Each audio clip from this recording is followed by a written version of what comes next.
Musumbi William Ruto ni watongwesi chathi cha Kwambiiya kwa Waki wa Kiwanza cha Talanta Sports City Kiwanzani cha Jamhuri kaunti ya Ilobi. Waki wa Kiwanza ki wawetukithiwe ni mbunge mwei wa 10 mwakani muthelu tanzia imwe yakwa Kiwanza vanthi ya Kenya tuyumbanisha mathao ma AFCON mwaka wa 2027 ala makethi wa maithoki wa Kenya, Uganda na Tanzania. Ruto ni waikithia ene kana serikali yake ni yumbanite kwa ile mathao kwisila manifesto ila methietwe maithoko manayo. I am very, very delighted to be here with you as we break ground for the construction of this historic Talanta Sports City, a transformative project that is designed to redefine our nation's sporting profile and deliver an iconic facility and infrastructural development for this city and for our nation.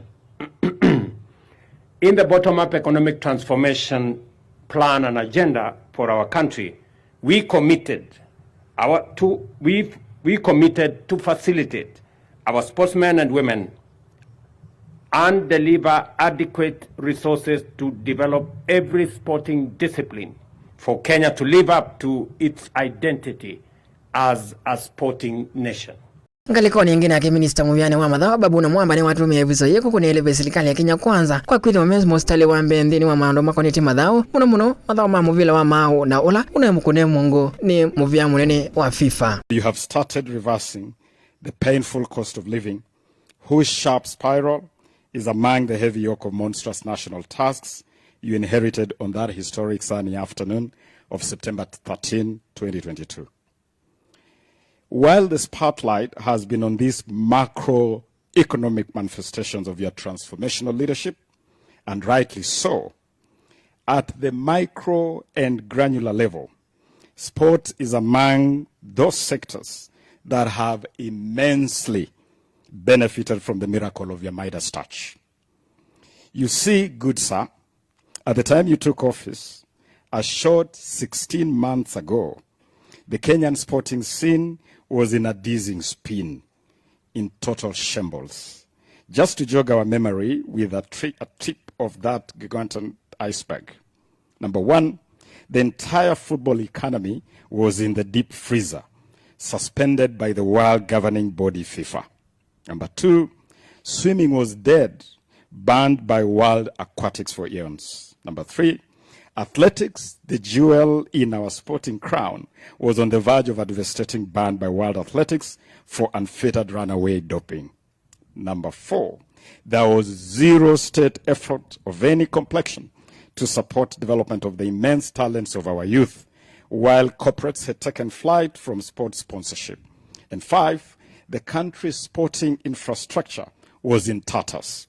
No single stadium in Kenya met the stringent CAF and FIFA standards, and Kenyan teams were faced with the very real prospect of hosting their home matches on foreign soil. Atongoi angi evo governor wa Ilobi Johnson Sakaja na mbunge wa Lang'ata Felix Oduor ni mavika cha thini kiena walama wetaka na kusebu kwa Kiwanza kicha Talanta Sports City ni utethio munene kwa nthi ya Kenya na muno kwa andu mamwika na kwikithia Musumbi William Ruto kana nimekwitha mayende ya kuthukuma na serikali yake kwenda kwelia Kiwanza vanthi ya Kenya. Thank you so much, Mr. President, for visiting Lang'ata again and putting up this huge project that will not only benefit the country but also carry aspirations. So there's so many young men and women whose dreams are still based on talent.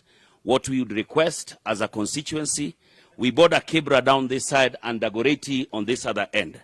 When the contractor starts work, kindly tunaomba vijana wetu wapewe kazi, wakue hapa wakifanya kazi kila siku. It is wonderful to be here with sports people and to see the work that you've been able to do in such a short time as our FKF president has been able to see. Your Excellency, this year's AFCON was watched by 2 billion people in 180 countries around the world. Nearly 100 broadcasters bought the rights. We can be sure that when it's our turn, there will be many more broadcasters, many more viewers, and even greater interest in this tournament. Na uo muvia ungamia maundu mamadhao vanthi ya Kenya FKF utongwe wini ni kumwendo na olata miaka ya kutongo seta Musumbi wa muvia usugu withu wandu ithela mwakani o wavika chathiniki na vala wawetata o. We are working with the ministry every day to make sure that our ambassadors will be ready and I want to assure you, as you said, Harambee Stars will be ready. But hii kiwanja nikimalizia, we went to war, Your Excellency, for AFCON. Tulikuwa namba 3 tukipanda ndege hapa because Algeria was going to win. Lakini tulifika huko na waziri na PS tukakoroga maneno na wanasiasa huko. Walifanya hivi wakatoka na Kenya. Ndio tukatangaza. So I want to thank you for your support. And I want to say that hii kiwanja, I've been to all AFCON since 2017. Hii kiwanja is only at par with 4 in Africa. 1 in South Africa, 1 in Senegal, 1 is being built in Rwanda, na hii yetu. Kiwanza cha Talanta Sports City kikwatiwa kwitha kithelu tuivikia mwakani wa 2026 wala kikethe wakikimwa katika Kiwanza ila sikethe wasitha kwa mathao ma AFCON mwakani wa 2027. Ngilivoti ya ngumbo Kiwanzani. Wasito mwakwa ni Thomas Bithi wa Musiemi.